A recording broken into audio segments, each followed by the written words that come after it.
Sur InfoLive TV, les informations vous sont présentées par Benny Sambert.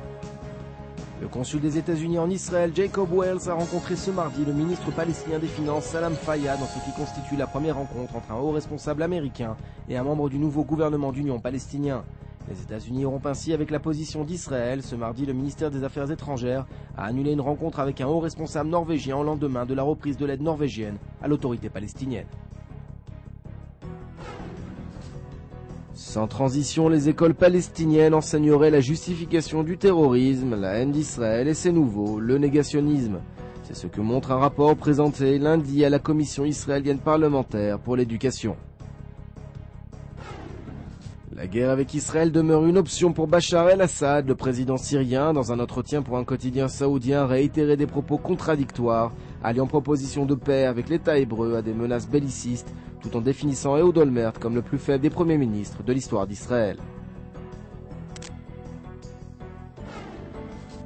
Les États-Unis font de l'œil aux Juifs de France. Le quotidien Maariv rapporte qu'une pétition signée par plus de 7000 Juifs français aurait été présentée l'année dernière au Congrès américain, dans le but de leur octroyer le statut de réfugiés politiques suite à la montée de l'antisémitisme en France.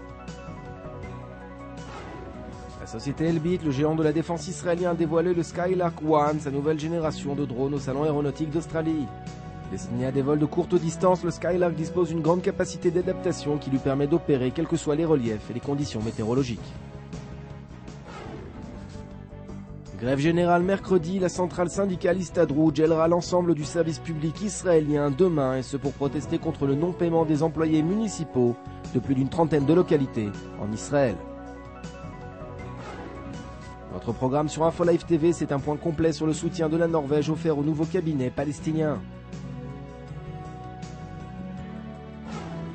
Retrouvez également un entretien avec l'ambassadeur de France en Israël au sujet de la francophonie et de l'État hébreu. Enfin, Loïc Lemeur, le premier blogueur de France, donne au micro d'InfoLive TV un véritable cours de blogosophie.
Aujourd'hui, le monde entier parle d'Israël.